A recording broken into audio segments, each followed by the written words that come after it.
തിരഞ്ഞെടുപ്പ് ചൂടിൻ്റെ ആവേശം ഒട്ടും കുറയുന്നില്ല എന്നതാണ് പുറത്തു വരുന്ന ചില റിപ്പോർട്ടുകൾ സൂചിപ്പിക്കുന്നത്. കാരണം ഈ ഒരു ഉച്ച സമയമാകുമ്പോഴത്തേക്കും ഏകദേശം 40% വോട്ടിംഗ് ആണ്, അതായത് 40% പോളിംഗ് ആണ് രേഖപ്പെടുത്തിയിരിക്കുന്നത്. എനിക്ക് തോന്നുന്നു മുൻകാലങ്ങളെ അപേക്ഷിച്ച് ഇപ്രാവശ്യം ഇതൊരു ചരിത്രമായി തന്നെ നമുക്ക് പറയാം. കാരണം ഈ ഉച്ച സമയത്ത് 40% പോളിംഗ് എന്ന് പറയുന്നത് വലിയൊരു കാര്യം തന്നെയാണ്. എന്തു തന്നെ ആയാലും ഇതെല്ലാം ഇവിടെ നിലനിർത്തിക്കൊണ്ട് തന്നെ നമ്മളിപ്പോൾ നിൽക്കുന്നത് വഴുതക്കാട്, തിരുവനന്തപുരം വഴുതക്കാട് കോട്ടൺ ഹിൽ സ്കൂളിലാണ്.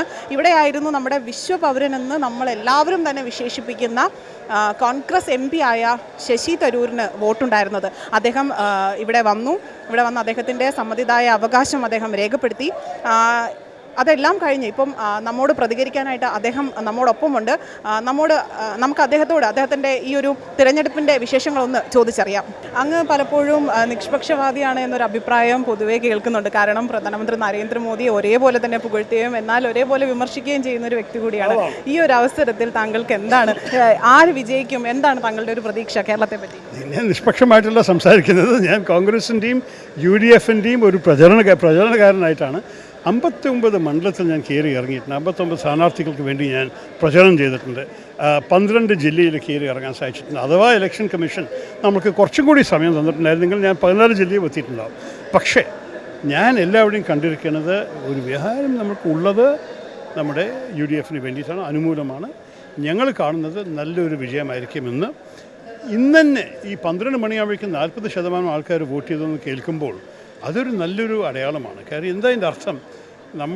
നമ്മൾ ജനങ്ങൾ പറയും ഞങ്ങൾക്കൊരു മാറ്റം വേണം, അതുകൊണ്ട് ആ മാറ്റത്തിന് വേണ്ടി ഞങ്ങൾ ഇറങ്ങി വോട്ട് ചെയ്താലേ മാറ്റം വരാൻ പോകുന്നുള്ളൂ എന്ന് ആ പൂർണ്ണ വിശ്വാസത്തോടെ അവർ വരുന്നത് വോട്ട് ചെയ്യാൻ. ഇതൊരു വലിയൊരു കാര്യമാണ്. കാരണം സാധാരണ നമ്മളുടെ ടേൺ ഔട്ട് തിരുവനന്തപുരത്തൊക്കെ ഞാൻ മത്സരിക്കുമ്പോൾ 66-67% വലിയ കാര്യമായിരുന്നു. ഈ തവണ നമ്മൾ കാണുന്നത് പകുതി ദിനം കൂടി ആയിട്ടില്ല, 40 കഴിഞ്ഞു. അപ്പോൾ അതിൻ്റെ അർത്ഥം എന്താണ്? 80 ആകുമോ? അത് വലിയൊരു കാര്യമാണ്. എൻ്റെ അഭിപ്രായത്തിൽ ഇതിൻ്റെ ഒരു സന്ദേശമാണ്, ജനങ്ങൾക്കൊരു മാറ്റം വേണം. മാറ്റം പറഞ്ഞാൽ ആരാണ്? ഞങ്ങളാണ്, UDF ആണ്. അതെ, ശരിക്കും താങ്കൾ പറഞ്ഞുകൊണ്ട് ജനങ്ങളൊരു മാറ്റം ആഗ്രഹിക്കുന്നുണ്ട്. ഒരു 10 വർഷമായിട്ട് LDF ഭരിച്ചു, ജനങ്ങൾ വലിയ രീതിയിലാണ് മാറ്റം ആഗ്രഹിക്കുന്നത്.